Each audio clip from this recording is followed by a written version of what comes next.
All right, Josh Smith here, live at Flat Five Studios. Today, my guest is one of my favorite guitar players. I'm an enormous fan of this guy. I first heard him with John Cleary and the Absolute Monster Gentleman.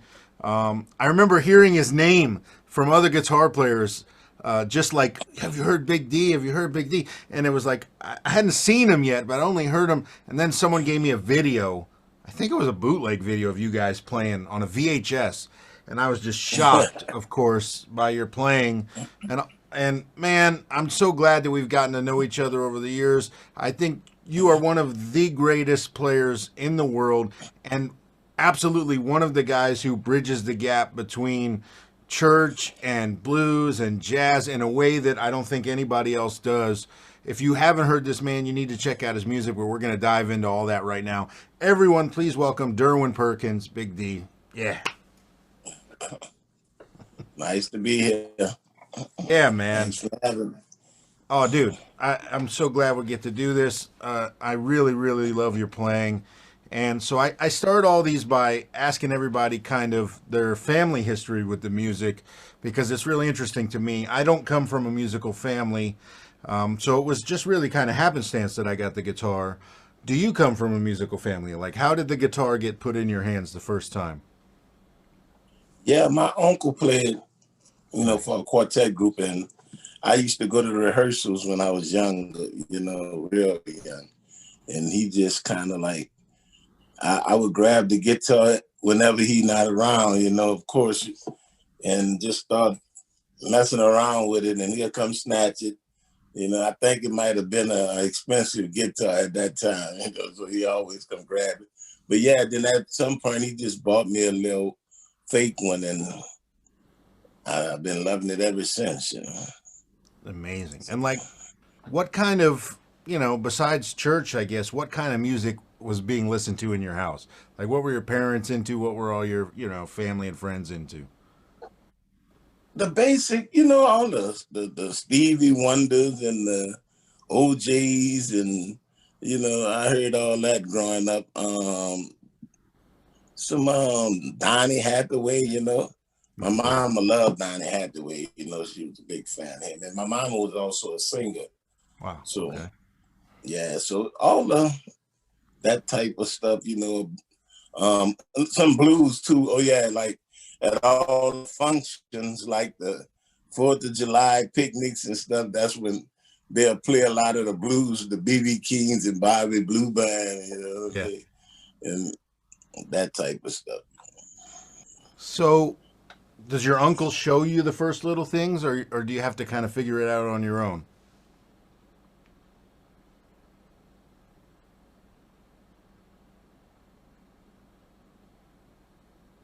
Did I lose you? Oh, no. All that. So after once I finally got it and got the finger to lay down on the last two strings, I ran in there like, look, look, look, and played it, and it came out clean, and he was like, okay. So yeah, he showed me the first. Actually, the first thing he ever showed me was this here on the guitar, and it was pretty big and gospel, but it was just the two notes. So that was the first thing he showed me, and I thought I was playing gospel when I first learned that. Amazing, man. And see, in my ear, I immediately hear Jimmy Reed when you do that. You know what I mean? It's like I can't help but correlate between the two. And so that's an interesting topic to me is the gospel and blues world crossover. I mean, especially where you're from and the a lot of times they would try to keep it separate, but all these guys were going to play gigs at night and then going to play church in the morning. Was Yeah, there a lot of separation for you, or was it all the same to you? it all kind of blended in the same for me. Yeah. Yeah, it didn't. It didn't. I didn't really. I mean, I had to learn some songs when I started playing like the R&B. My first gig was like Out of Gospel was on Bourbon Street Right. with a guy named Gary Brown, and I had to learn the songs, but even learning the songs, you can always see, oh, I used this chord already. I used this, Yeah. So it all was the same. It just was different progressions for me, you know what I mean? Yeah. Yeah. I But mean, yeah, it's it all, and actually when you start using the gospel kind of flavor into them songs, it bring it to another little thing. yeah, So yeah. Man, did you feel? I mean, so okay, so it's going backwards. As you start learning stuff, and maybe your uncle's showing you stuff, and you're picking stuff up, were you hooked like immediately? You just fell in love like instantly, right? yeah, yeah. Yeah, and you know how it is when you first start learning stuff and you play, finally sit there and work out something you've been trying to figure out, and then you get it. You like hearing it yourself. You know what I mean? You like Yeah, hearing yourself play it. there's So nothing that was a like bit, when you finally make a sound come out that's something you've listened to for a lot of times and you finally get it. It's like you'll never yeah, go back after that. There's only forward yeah, after that. Yeah. yeah, exactly. Yeah, So it's an yeah, that amazing that was the feeling. thing for me, man. When I figure out little licks from different people, and every time, I mean, still to the day that happens with me. And I Yep. figure some stuff, I'm like, oh man, because Yeah. it's like you've been hearing that sound, but you never could understand what they was doing. Then when you figured out, you're like, oh, all right. So Yeah. yeah, that was a big part of it.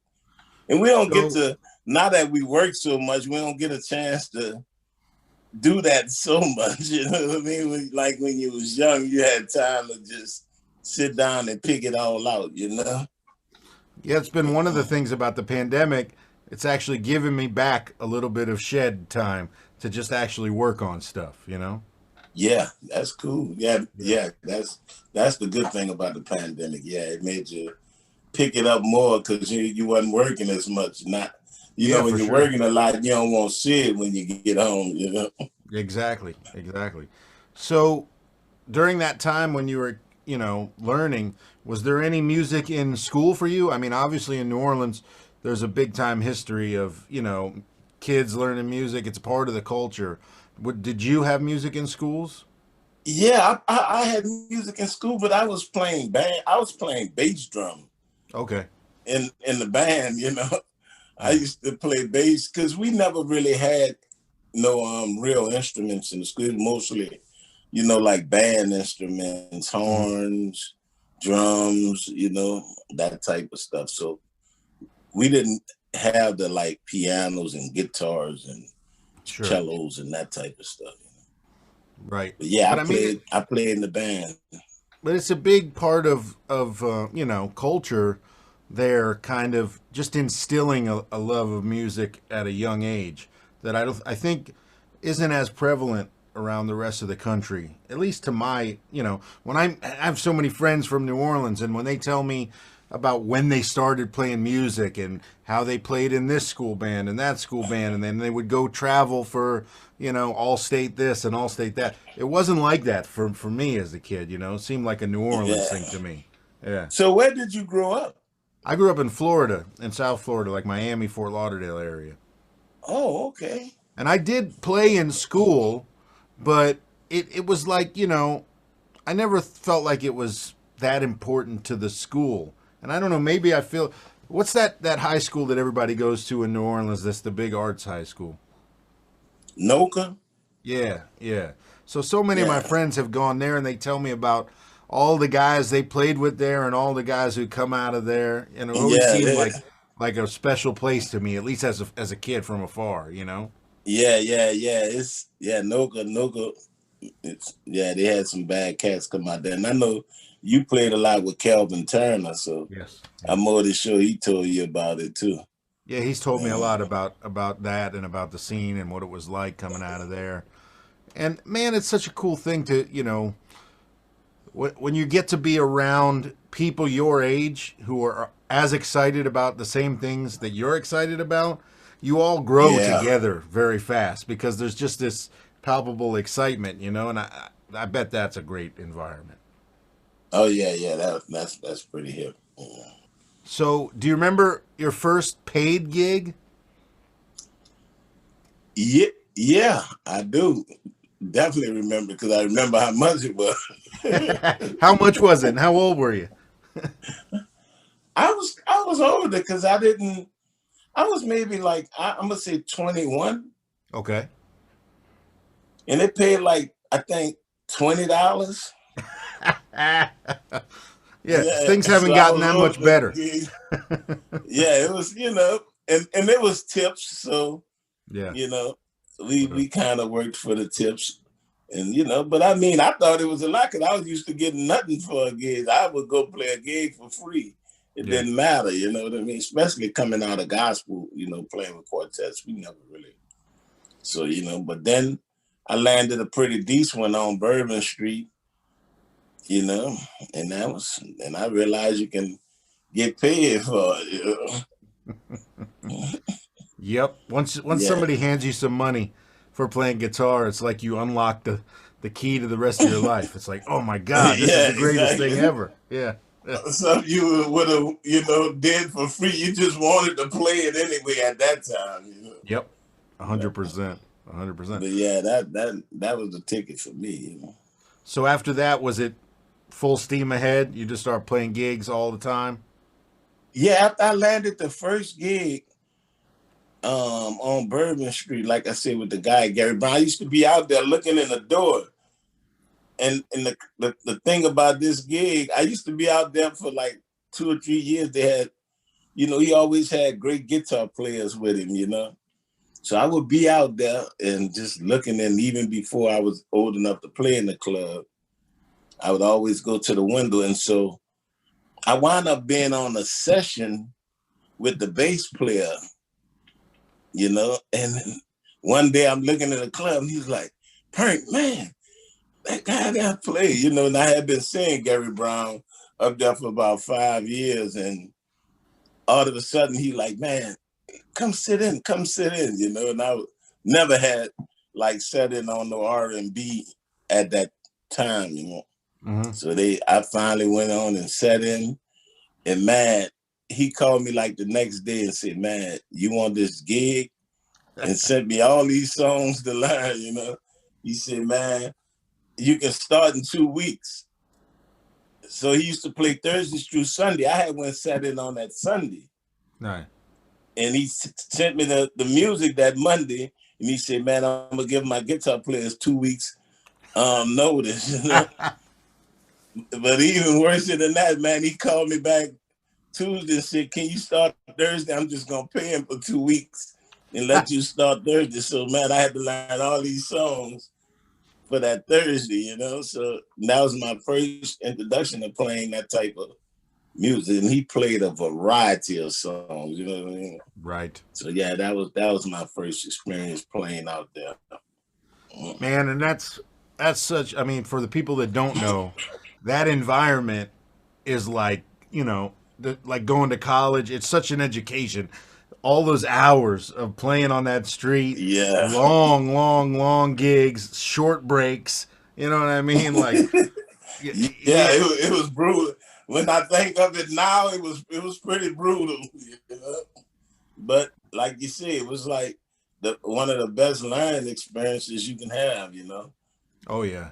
I think back now about all those gigs I played from age 14 to 20, the thousands probably of gigs where, those are the reasons I learned that my guitar intonation was bad, or that my amps were messed up and my cables were bad, and I didn't know how to play with another guitar player, or how to, it's like all those things Yeah, you can only learn that stuff by being thrown into the fire. Yeah.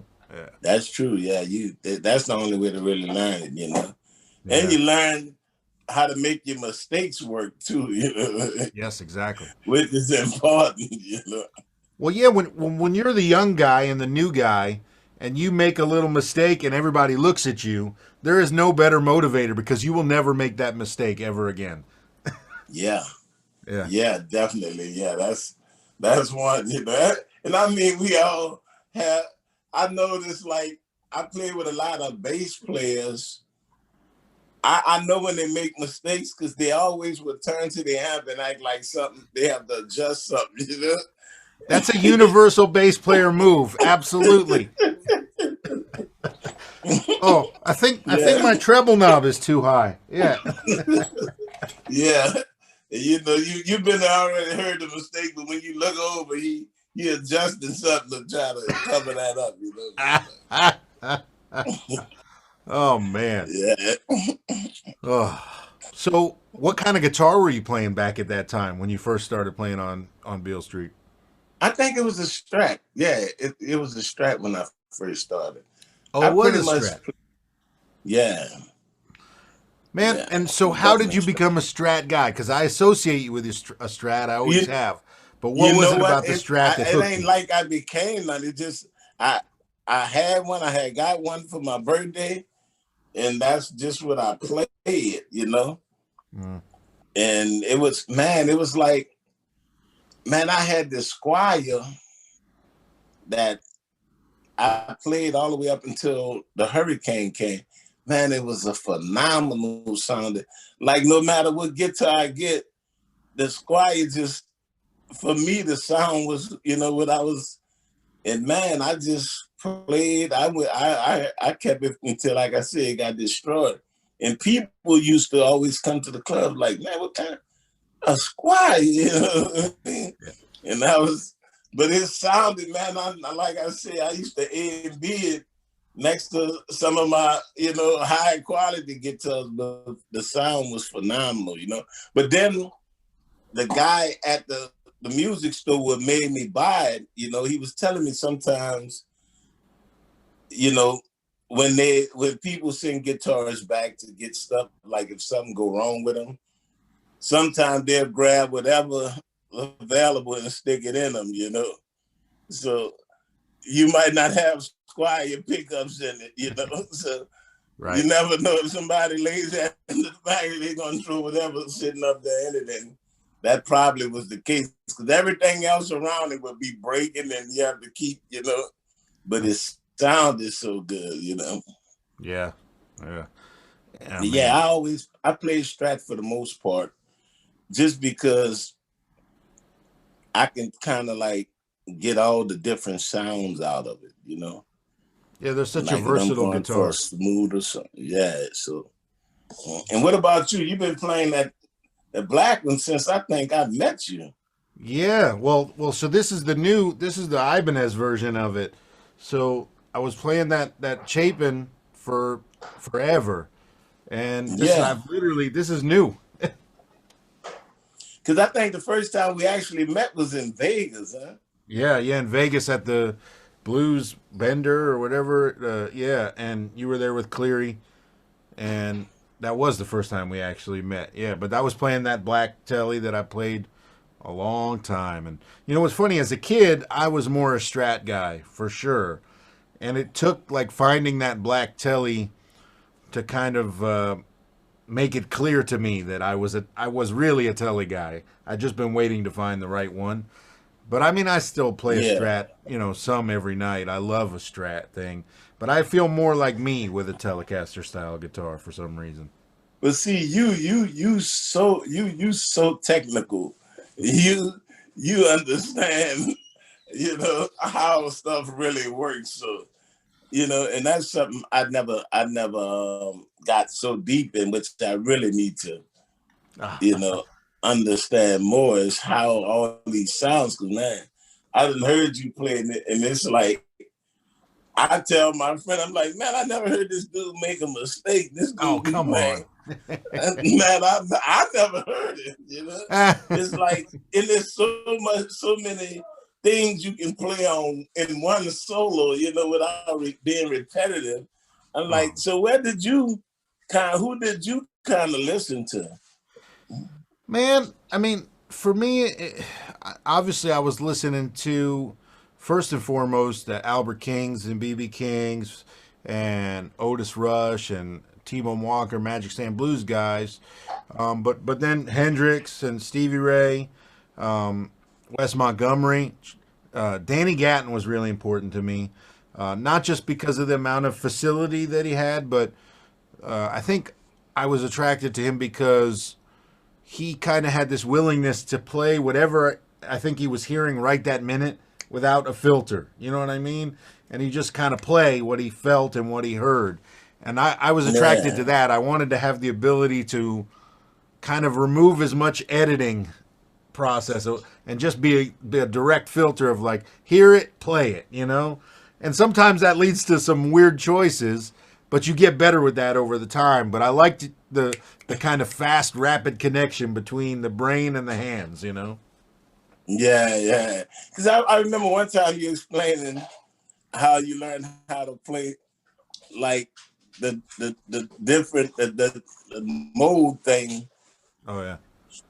Yeah, when you're playing and sound like a dominant sound, you know. Yeah, yeah. Yeah, it's you know, it's like so much of that for me is I learn stuff probably the same way you do. It's more by application. I'm not the Yeah, most studious guy, so I don't sit down and just run scales, even though I have in the past. It's more like once I hear something being applied in a musical situation, it can click for me quickly. Like, oh, yeah, I understand how to use this, and then I can expand on it.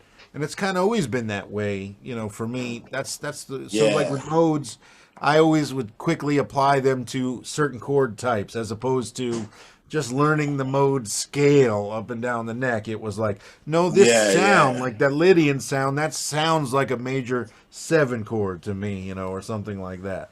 And that's I don't know. That's the way yeah. I kind of Got you. yeah, yeah. Man, do you remember when did you first go on the road, and how exciting was that the first time? Yeah, the first time I was with the gospel group called the Friendly Travelers, and the first road trip I took was in Europe. Oh wow, So it was a few things that happened. Was one thing was I had never flew before, right. so I wasn't hip to turbulence. So, according to one of our lead singers, I almost broke the front seat in front of me when I grabbed How it.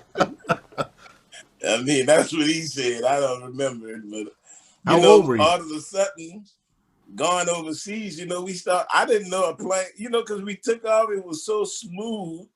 So I'm thinking that's how it is, So I'm Mhm. already, having my reservations about flying. So I said, okay, that's cool, man. About 2 hours in there, we wind up hitting them turbulence. And I did, to me, I thought something had happened. So Yeah, yeah. yeah, but then they told me, oh man, that's normal, So that was cool. But yeah, the first tour we took was it to Europe, and yeah, and it was cool, man. It was, you know, and I was young, I had to be like I said about. It was before I even started playing on Bourbon Street.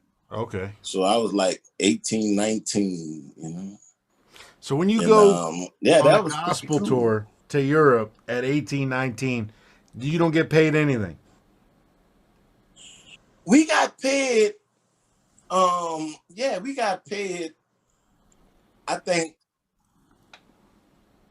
decent for we was gone a little while. We was over there like a month, Oh wow. you know. Yeah, and I think, according to it, I really can't remember how much, but it was, a nice little something That's good. for to be over there a month, and it was more of the trip, for me, you know what I mean? But yeah, it wasn't a lot though. Yeah, yeah. But yeah, like I said, that was the first tour I can say that I went on, you know. And were you guys playing quartet? Yeah, yeah, Yeah. yeah, So quartet music. So for the people who don't know what that means, give them a little, just like a little, short description of what quartet is and why it's so important. How do you describe quartet? Man, I, I mean, it's so for okay, this is an interesting conversation because so for me being a Jewish guy from South Florida who was obsessed with blues, the first time I heard Sam Cooke with Soul Stirrers or something like that, you know what I mean? Or the Hawkins or whatever. First time I heard any music like that, it was blues to me. I just felt like I was hearing blues, but then I started to make all these friends who were playing that music and who didn't listen to any blues. And there was a weird kind of like same but different thing happening. And Yeah. I started to learn about all, Howard Carroll and all these guys, who are doing this stuff, and Wayne Bennett was important for me because he was the guy who played gospel stuff, but then was playing with Bobby Bland. You know what I mean? And so I started to see this little bit of crossover between guys, and it was like I had found a new lane to listen to that I didn't know. But then when I moved to LA and started going on the road more as a sideman with a lot more making new friends who had come up only in gospel and in quartet, because again, I didn't have a lot of friends like that in my high school scene when I was a kid. Then I started to realize what a big scene it was. Like when I started to play with Raphael Sadiq and, meet Jubu and guys like this and realize how foundational this stuff was, I was just blown away, Yeah. And I think one of the big parts about it, because quartet music started off with just guitar players. It didn't have keyboard players, and then when I was coming up, So it was like the guitar player controlled all the chords and all the, and you have another guitar player just playing little second lead, what they used to call behind him. So I think that was the thing. The guitar player was like the keyboard or the organ player. So they always had these little chords that was, following the songs. And on guitar, it had a hip vibe, what I mean? Mm-hmm. So, but yeah, I think, if you think about some of the people like the Sam Cooks and all that, I think they was gospel before they, and the music ain't changed. It's pretty much the lyrics. Yep, pretty much.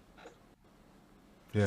So it's the like same thing when I listen to those guys play guitar on a drive or something like that.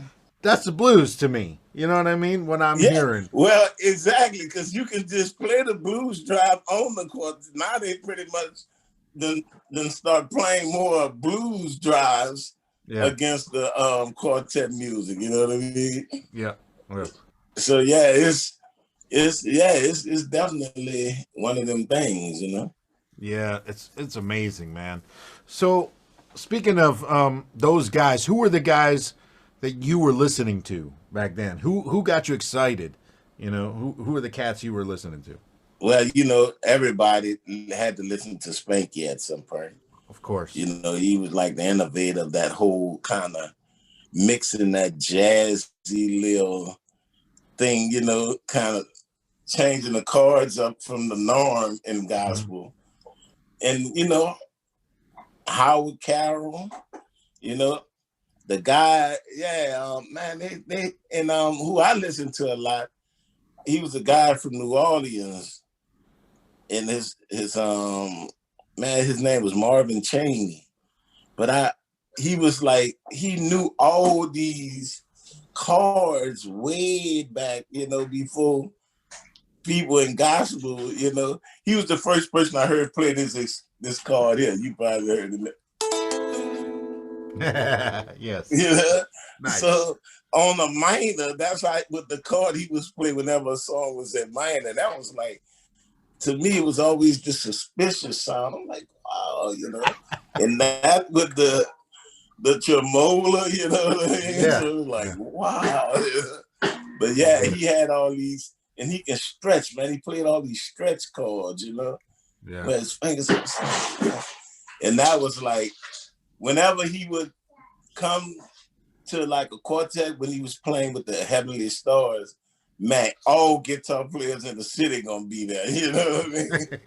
It's like, cause he was a bad boy, man. Yeah. But yeah, so that's kind of like where a lot of that stuff kind of came from, Yeah. So when you started playing, when you switched over to Bourbon Street and you started playing R&B gigs and stuff, was it, obviously you probably weren't even thinking about the fact that you were bringing that gospel style of playing to the R&B world, you know, which now is very commonplace. But at the Yeah. time, it wasn't so. I mean, like when Jubu, when I first heard Jubu, it was like I didn't know what was going on.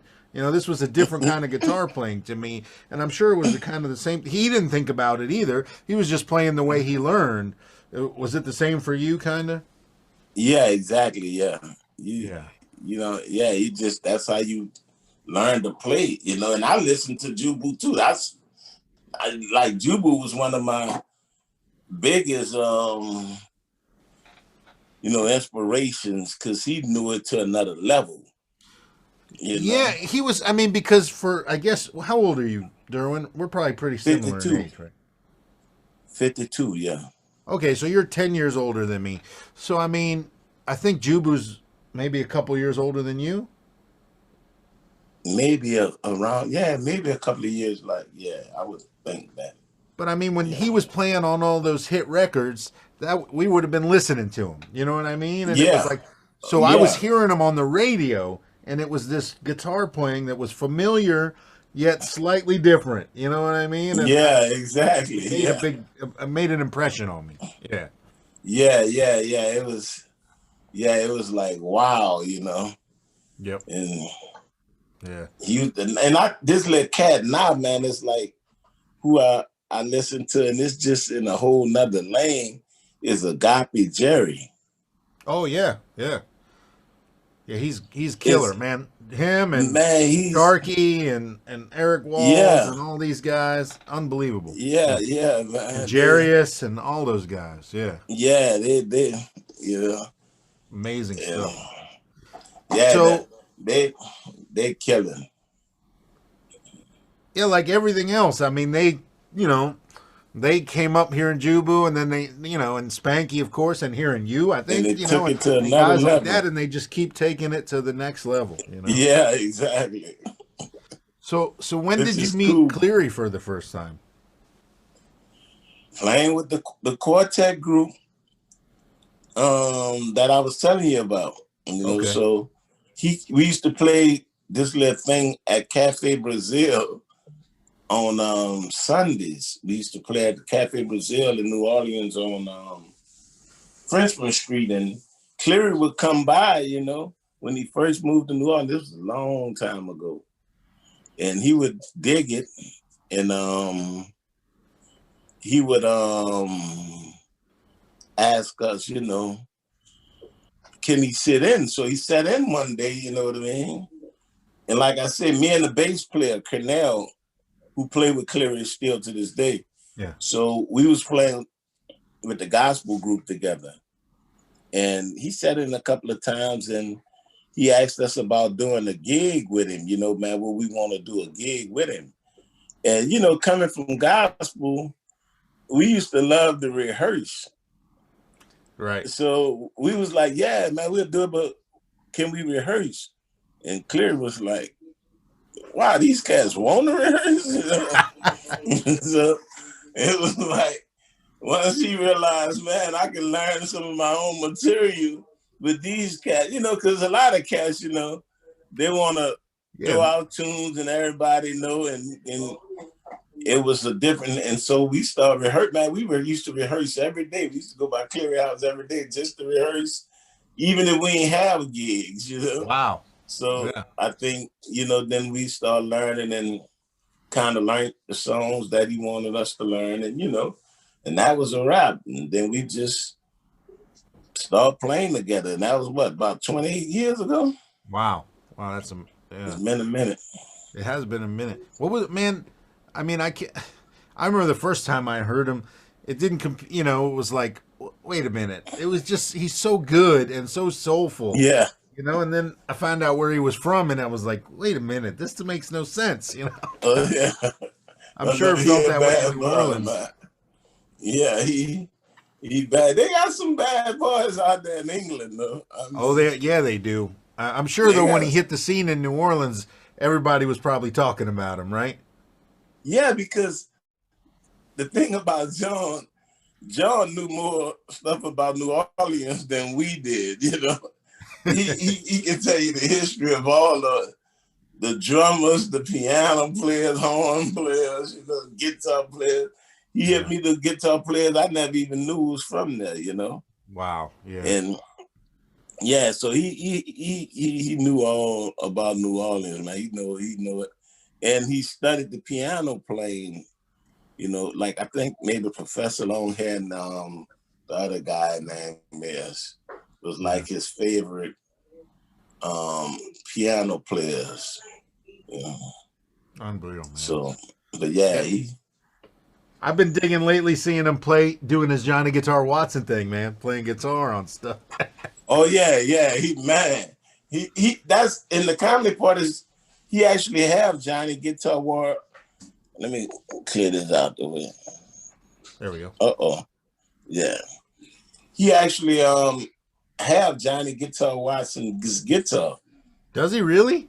The 335, yeah. Wow, where'd he get that? He's a big fan. He's Johnny Guitar, huh? Where'd he get the guitar? He bought it from his wife after he passed. Wow, I didn't know that.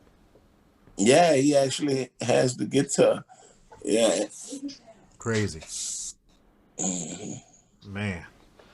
Yeah, he had it. Man, it sounds just like it. Yeah. Oh, yeah. No, when he goes there, it sounds just like it. Yeah. Yeah. Oh man. No, and it's such a. I mean, Johnny Guitar Watson is such a very, very singular sound that there's no. It's yeah, like that's no, that. Yeah, exactly. Yeah, that sound is unique. Yeah. Oh man. Let's jump into the 10 questions if you're cool with that. Yeah. Okay. Talk about it. Number 1, when you started learning and playing, besides the first riff you showed me earlier, maybe that was it, but was that the first thing that just like set the hook, lit the spark? The first thing you learned that just you couldn't believe you figured it out. That was probably it, right? That wasn't the first one I could believe I figured. I pretty much figured the first thing was this bass kind of line that they play was, you see, let me try this.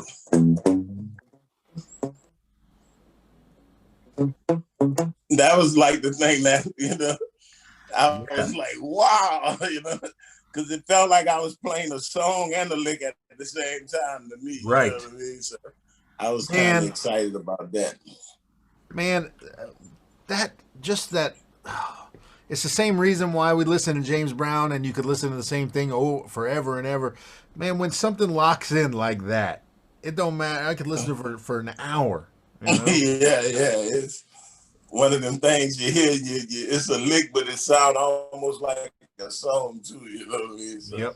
Yeah, when I started playing that, I thought I was playing a song to myself, And I was like, yeah. So that was the first thing that kind of made me go, wow, I can't believe this, Yep. As an aside to that question, man, do you think the amount of time you've spent playing with singers, like you said, a lot of that early quartet stuff was just guitar. Do you think that helped your time a lot playing like that? Yeah. By far. And, actually, man, when one of my friends who was teaching me how to play when I was young, he bought me a metronome and he said, man, whenever you practice with this. And that really helped a lot. Wow. Like, that opened up the door to timing, because sometimes now I can put on the metronome, play, and cut it right back on and still be locked in with it, And that's the thing he used to do all the time, Yep. So yeah, that helped a lot with that too, for his timing, Yeah, I love they got those apps now where you can set the metronome and have it like stop for a few bars or stop for 5 beats and then come back, so that there's breaks, so you can test yourself, Yeah. Oh yeah, definitely, yeah. Yeah. Man, all right, number 2. Do you remember the first solo you ever were so inspired by that you had to learn it? Like a note for note solo vibe. Yeah, it actually was the song in Sade song. Oh, okay. No, I'm sorry. Anita Baker, Caught Up in the Rapture of Love. Oh, who played that on the record?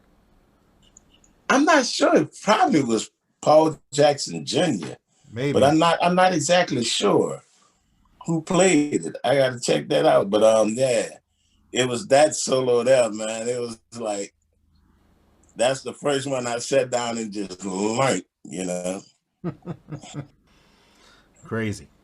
You know what's funny about those first ones too? It's like I'm not going to ask you to play it, but I guarantee you still remember it because those ones like that you work on that mean so much, it could be 20 years down the road. I'll be able to pull it out again. You know what I mean? Yeah. Oh yeah. Yeah, absolutely. What's the first thing you play every time you pick up a guitar? Do your hands just go autopilot somewhere? It changed a lot. The thing I played for years was just a little common lick where everybody do that. Oh, let me turn it up a little. This. You know, I just when I pick it up, I just normally, you know, so that's normally the thing I do a lot when I pick it up. I don't know if it just kind of helped me kind of warm it up, you know, but it's always that's pretty much What every about time it happens without even me thinking about it, you know. what about like when you're at the gig and you flip standby on some fly-in rental amp or something, and you got to check to make sure. What do you do to make sure you got a tone that's okay? You know that covers all the bases. Usually it's something in an open. I usually do like this. And normally that kind of let me know where I'm at with it. You know what I mean? Yeah, So yeah, I hit all up. You know, nice. and if it's Yeah, cool, I'm usually cool with it. we You know. all got a little thing we do that lets us check the gear to make sure. Oh yeah, I'll be Yeah, all but right. yeah, exactly. And Yeah, if you do that and it sounds good, all the rest of the stuff normally, yeah, you know, gonna be. Usually, I'm checking volumes and you know making sure I have enough headroom so when because I don't play too loud, but sometimes when I'm solo and I kind of want to make sure I have enough headroom yeah. to Of get course, in, you know. So that's mostly. absolutely. All right, number 4. What key, style, song, groove, whatever, just kind of plays in your head when you don't realize it, like all day long. So for me, I'll be cooking breakfast or driving the car or doing laundry, and I'm hearing a shuffle. I'm hearing something like that. Always something swinging or shuffling in my head. What do you hear? Do you ever notice like you just got music going all the time? I hear a lot of I do hear a lot of kind of groovy stuff in my head. You know, when I'm not even thinking about it. But I think when I do hear it, I'd be like thinking about how to write a song about it. You know, when I hear the grooves in my head. So I'm not normally hearing stuff like boom, boom, boom, boom, boom, you know, Yeah. just kind of in there, you know, that type of thing. And it's always when I'm like either producing something, you know, or something that I'm trying to come up with ideas Hmm. for it, you know what I mean? So I hear like I think about the song and then all of a sudden kind of grooves will come in, you know what I mean? So it's Yeah. usually kind of, you know, whatever the situation, actually whatever. I don't really know if I think about something just to think about the type of music, you know, but I do notice I do that a lot whenever I'm working on a song for somebody to kind of establish where the groove gonna be at in it, you know. So the groove is first. So when when you hear a piece of Sometimes, music you've never heard before, is that normally the first thing that kind of registers the groove as opposed to the yeah, melody or something like that? yeah. Yeah. It's for me it's the groove because then I can know how I'm gonna play, how I'm gonna swing whatever parts I'm gonna put to it. Cause especially if somebody's just sitting like chord progressions on the piano or something with no bass and no drums. Right. You know, I'm like, I don't know where, you know, because you know, you want to swing a certain way when you playing your guitar rhythms. So you want to, because I done did it where I'm thinking of it I absolutely wrong, and I'm putting like, and then when they come put the beat, I'm like, oh man, I did not hear that like that. You know what I Right. mean? Right. So most time, if I'm doing something, I'll ask them to kind of tell me, you know, where they going on the groove with it, then I can kind of like work it out, you know. Right. Right. Cool. Number 5. When did you feel like you started to find your voice on the guitar? Was there like a moment when you know you started to play some things and you started to feel like I should go further this way? Like this is kind of me. I found mixing this and mixing that, and this kind of sounds like what I'm supposed to be doing. I mean, for a sound, a concept. Concept mostly. I think I found that out when I was playing quartet music, because when I first started, and I'm more than sure everybody did this, I used to play all over everything. You know what I mean? Yeah, sure. I never sought out to play parts in everything. And the guy was like, you know, Floyd Turner, man, he the one helped me a lot on that aspect. He was like, hey, man, look, why don't you find a part for the verse, a part for the chorus? And I mean, when we find a bridge, maybe you can find a part of that or use one of the parts you played. And I never would think it.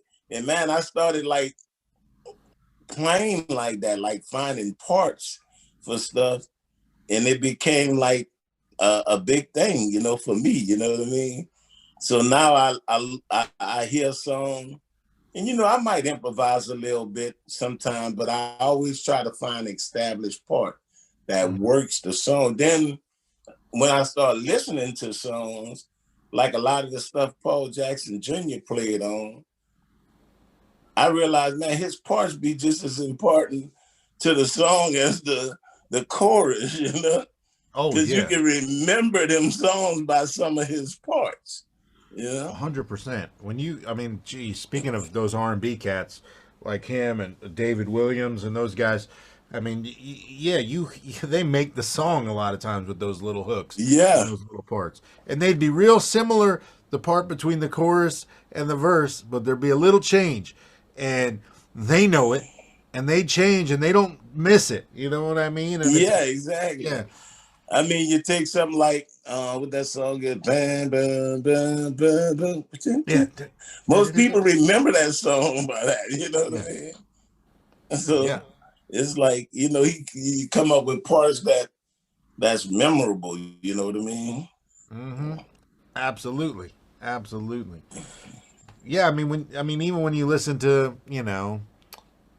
Beat It or any of those songs, it's like Yeah, yeah, got to be starting something. Dave Williams, it's like yeah, very minor changes between the things, but it's a part, and yeah, you're yeah, right. Like and yeah, that gets and it overlooked. stick with you. Yeah. Yeah, it sticks with you. You have Same. people come up to you, know that song? You know what I mean? Yeah. Yeah. They don't even Exactly. know the lyrics. Yep. Yep. You done Absolutely. did your job when that happened. Yeah. You've done your job. Yeah. Yeah. 100%. Oh man. All right. Number 6. What do you consider your biggest weakness on the guitar? Rock solos. Who needs I, those anyways? no, no, I love them. I just can't. I don't know how to. Man, I love rock solos. I don't. I'm just learning how to set my overdrives. Not not even rock, but driven energy solos. Yeah. Just going up to the scream and getting it in to climax your solos. I don't know. I don't pull him off well. You know what I mean? Well, it is a discipline that you need to kind of, you just need to spend time. It's like, yeah, there's a skill there to learning how to have that sustain and build the solo up, and yeah, it's a different thing, you know. Yeah. I don't know what it is. It's just I never could. come out of solo screaming, and I would like to do that one day. Just just go ahead on and let them have it, But I just can't. But yeah, I would consider that definitely one of my weaknesses, And set my overdrive, man. I don't know what it is. I either it wind up too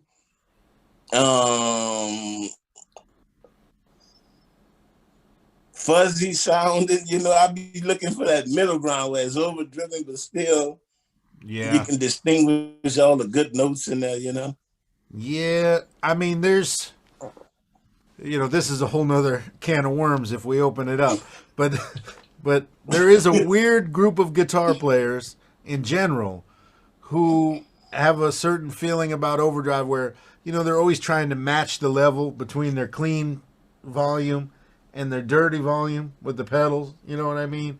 And they get all this gain, but when you match level like that, no matter what, when you switch to the dirty, you're going to sound quieter than the clean because you're going to be more compressed, you know what I mean? And a lot of guys never kind of learn that lesson, Yeah. It's a weird thing. Yeah, we're going to have to talk about that one day when we ain't on Zoom, because that could take a little while. Anytime. Figure that out, man. You got it down. See, that's what I'm saying. You know how to match between pedals and amps. And it's all about the compression, man. It is all about the amount of compression. See, I never used a compression pedal in my life. Right. Me neither. Because so what compression you talking about? Well, so basically, compression, you don't have to have a compressor pedal to be compressing things. When things reach the top of their headroom level, they compress because they don't have anywhere to go. They're getting smushed down, you know what I mean? Which means your dynamics are getting flattened out because that's what a compressor does. It raises up things that are quiet and it lowers things that are loud to a certain preset level. But things have natural amounts of compression. So when your amp reaches that point where it starts breaking up instead of getting louder, then it's compressing. It's naturally compressing. And some compression is more pleasing than others, but especially the gainier you get, the more compression you're bringing in. And the more compressed your sound gets, even though the level is the same as the clean, like you may have a clean level that's here and a dirty level that's here, but if you turn them sideways, the clean level will look this thick, you know what I mean? And the dirty level will look this thick, super small, like a piece of spaghetti or something. You know what I mean? That's the difference. That's what I'm saying. That's the nerdy Josh Smith right there. That's the nerdy. You just got the nerdy Josh Smith right there. I can't help it. Oh yeah, I know you, but you get them tones though. So thanks. It's working. Man. Well, because it's funny. It's like I remember having this conversation with Jubu when I first moved here, because I'd seen him play with Frankie Beverly and Maze, and he playing all this great stuff, and then he go to solo, and it always sounded like he got quieter. You know what I mean? It was like, crank that shit up, Jubu. Yeah. That's true. All right. Number 7. Who is a huge influence on your guitar playing that people would maybe be surprised to hear? I'd be surprised to hear. Probably Lil Beaver. People probably be surprised that Lil Beaver. Tell them. Tell them about Little. If they don't know about Little Beaver, you need to tell them right now. Oh yeah. Well, as far as the rhythm stuff a lot of stuff I go for, definitely, listening to Lil Beaver, and I mean, one of his famous things is the cleanup woman thing, Yes, Betty Wright. People up. Yeah, Betty Wright. He, but rhythm wise, man, he just was ridiculous, and that was definitely one of my rhythm people probably don't. Me being from South Florida, Little Beaver is a legend down there, and actually on Cleanup Woman, he's playing guitar with Joey Gilmore. There's two guitars, and Joey Gilmore is the blues guitar player down there, and they would sometimes play together. But I would be hearing about Little Beaver from guys as a kid. They tell me, "Have you heard Little Beaver?" This, and I think I bought, the first solo album that had the tune with Jocko on it, and got Dues to Pay and those different songs, and also that the Frank Williams and the Rocketeers stuff that he played on. Unbelievable, man. So if you have not heard Little Beaver, you need to check him out, and playing an L5 or Super 400, what a bad dude. Killing. Yeah, amazing and incredible singer. Oh yeah, definitely. Oh man, that's a good one. All right, I'm glad you said that. Oh yeah.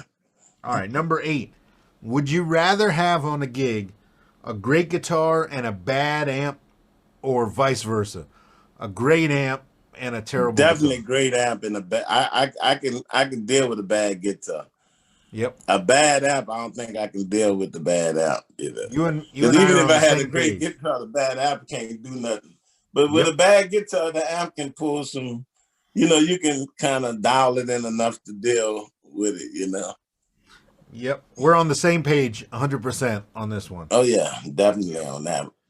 Yep. I always will have a better gig with an amp that I like and whatever guitar, as opposed to my guitar and some horrible amp. Oh yeah. Oh, you'll be fighting all day. Yep.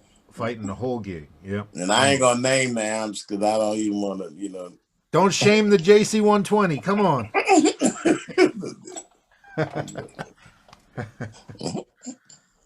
When you show up at a gig and they got a JC 120, are you angry?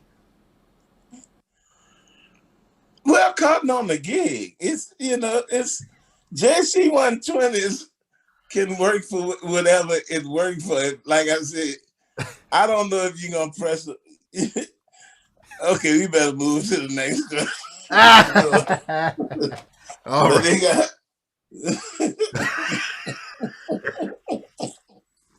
fair enough. They got a lot of people love the JC 120, and I was one of them at one point. What are you using these days, by the way? Actually, I just use a DeVille these days. Yeah, a 212 DeVille. All right, number 9. What keeps you motivated to keep your guitar playing growing and moving forward?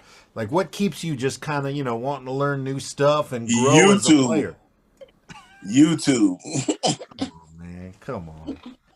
Man, they got so it really do, because I can tell you, YouTube, when you go on there, you wind up seeing all these new things that these cats, coming up with. So then you start trying to learn them, You're like, man, that's pretty hip. I had never heard about it.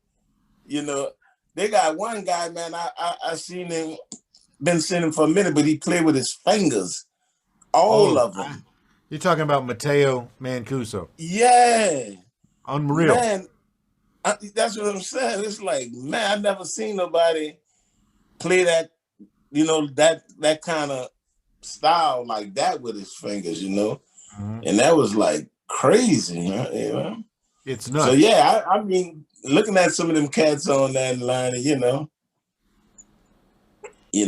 kind of like cool, keep you inspired that you can probably take it a little further up, Yeah, I so, mean, we never lose that. I mean, at least me personally, and it sounds like you, that little bit of kid of us that just loves it so much that when you hear something, it's like the first thing I have to do is I got to go pick up my guitar and figure that out, or try to figure it out, because it's so exciting. Yeah, definitely. But I mean, one thing about it is, I do know what things I can figure out and what I don't even have enough time left on this earth to figure out. I figure out, if I see something that's reachable, I'm like, okay, I like that. I'm about to go see what's happening with it. You know what I mean? But I don't think Mateo gonna be learned anytime soon. Yeah, I'm not working on that either. No, that technique that he's unique with it. Yeah. Yep. You could teach an old dog new tricks, but not new entire ball games. Yeah, that it is, man, he's so fluent with it. I don't even know. Sometimes I wondered how they started to be able to, like, you know. Yeah, I don't know his whole story. It's got to be kind of a flamenco thing or something like that. You know what I mean? And it's just, Yeah. it's almost like no one has ever applied that to the electric guitar the To way he's doing it. You know? yeah, exactly. Yeah, it's pretty crazy. All right, number 10, man. Where do you want to be in 5 years? Like, are you one of these guys who has a 5 year plan of things you want to accomplish? Not just, things you want to learn, but like where you want to be playing, what you want to be doing. Or are you more of a, let things happen, kind of just go with the flow type guy? Where you want to be in 5 years? Well, I mean, I think I'm more of a kind of go with the flow type guy. Mm, Because for me, I don't, 5 years is a long way to look up. mm, I mean, that's a nice way to look. I mean, we all set goals and hopefully get them within a certain amount of time. But where you're gonna be is kind of, or where you want to be probably is a better one. But I'm not sure. I kind of, you know, I'm cool with kind of what's happening now. You know what I mean? yeah. And I, like I said, I'm actually not doing a lot of touring and stuff, and I think I like not doing so much. I did a lot of touring, you know what I mean? Yeah. So, I mean, I like being able to take them here and there, you know what I mean? Whenever I haven't did it in a minute, actually, But one thing I am gonna do, I'm gonna finally put out like my first little EP. You know what I mean? Good. So that's one thing I'm excited about. I Well, got a if you few haven't little done the cats here. recording yet, come here and record here. Come on. Man, I might take you up on that. Oh, Now. dude, we got to make that You might happen. be getting a call. Hey, Josh. We But got, yeah, hey, man. So anytime I would be honored to have you come out here and record, man, because the world needs a Derwin Perkins album. We need this album. yeah, man. I think I finally done figured the songs out and said, got a couple of cats out here. That's Nice. phenomenal. And so yeah, that's probably definitely the more immediate thing that's gonna happen. I'm excited, man. See, now I'm excited about that. That's Oh great man, news. come And what about, on. just as an aside, any more acting coming up in your career? Can I expect to see you in more Man. commercials soon? Well, you never know with that one. Might start making some calls and commercials. All right, man. Yeah. They're pretty cool. Oh, dude, But yeah, I was so happy when I saw that. I was like, I shouted out. My son was in the other room, and I said, "That's Big D."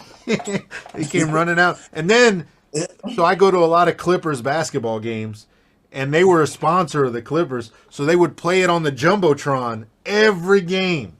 I loved it. Yeah. yeah, and it was funny, man. With that commercial, I wasn't even supposed to be the the um the person that's doing the talking.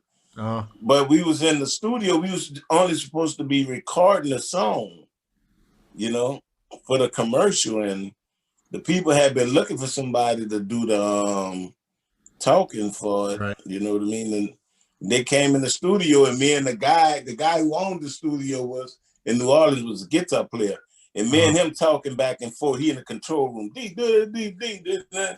and we talking, and all of a sudden the guy came out with a computer and said, "Hey man, can you read this?"